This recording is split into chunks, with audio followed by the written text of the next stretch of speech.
Tadjahao, bonjour à tous, c'est Joy. Aujourd'hui, je vous retrouve pour une nouvelle vidéo sur la prononciation des lettres en chinois. Avant de commencer, cliquez sur le bouton s'abonner juste en dessous de cette vidéo pour vous abonner à ma chaîne YouTube et recevoir toutes mes vidéos dès qu'elles sortent.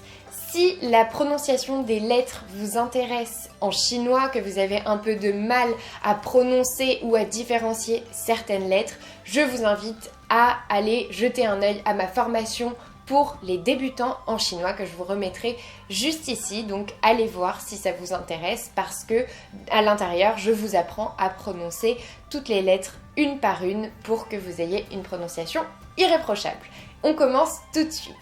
Aujourd'hui, on va parler de deux diphtongues. La première, c'est UI et la deuxième, c'est UE.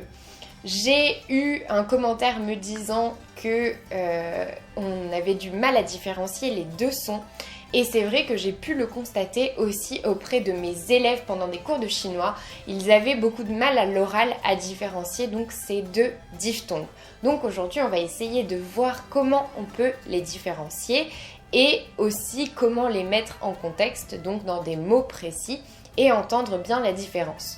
Donc la première diphtongue, c'est UI. Le U en chinois, il se prononce comme le OU en français. Donc ça va faire un petit peu OUI. Mais en fait, ça c'est de la théorie. En pratique, quand on dit le UI, ça fait plus un ouais. Ouais.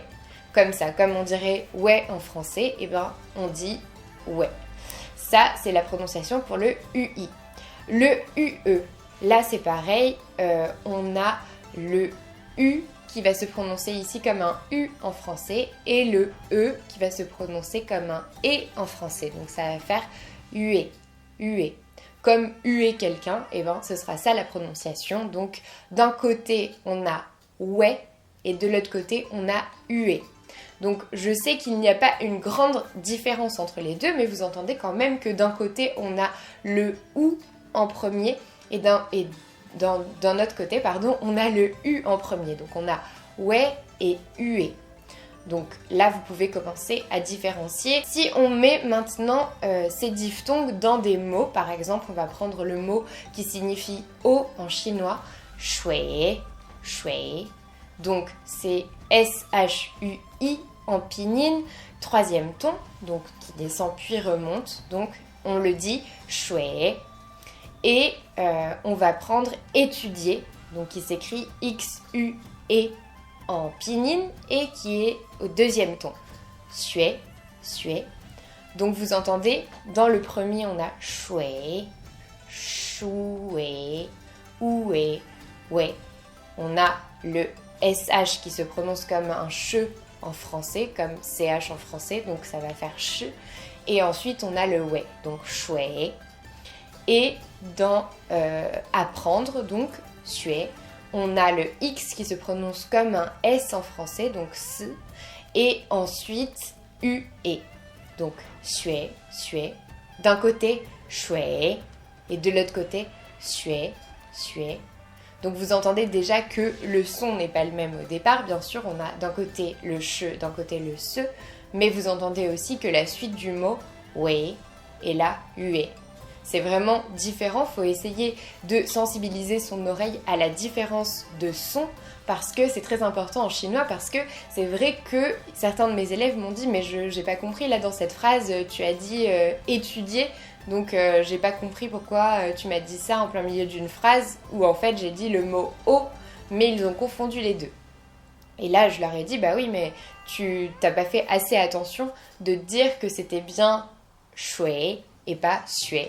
Même si ça se ressemble un tout petit peu, c'est vrai que c'est très différent. Et après, plus vous aurez un bon niveau en chinois, plus vous arriverez à différencier les sons comme ça. Mais au début, c'est totalement normal d'un peu se perdre et de ne pas arriver à tout différencier du premier coup. Ça se travaille aussi au fur et à mesure. En écoutant aussi beaucoup de chinois, vous allez de mieux en mieux y arriver. Et ensuite, je voulais vous donner deux autres exemples. Donc on a le premier, c'est dui, dui. Pour dire oui, pour dire c'est exact. Donc ça s'écrit D-U-I. Le D se prononce comme en français. Et ensuite on a notre UI, c'est du quatrième ton. Dui, dui. Donc là, vous voyez que c'est vraiment un D plus un W derrière. Et ensuite, je voulais vous donner le mot moi, qui s'écrit Y-U-E en pinyin, 4e ton, yue, yue. Et là, vous entendez beaucoup plus la différence. Vous entendez, après le Y, donc qui se prononce ye, vous entendez ue, yue, yue.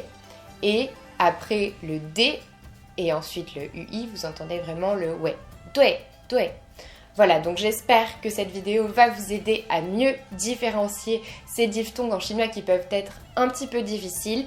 Si vous en avez d'autres qui vous posent problème, n'hésitez pas à me le dire en commentaire, comme ça j'essaierai de faire des vidéos pour vous aider à mieux les prononcer, à mieux les différencier, parce que je sais que ça peut être compliqué au départ, donc j'essaye de vous donner des petites astuces pour les différencier. Si cette vidéo vous a plu, aimez-la, partagez-la.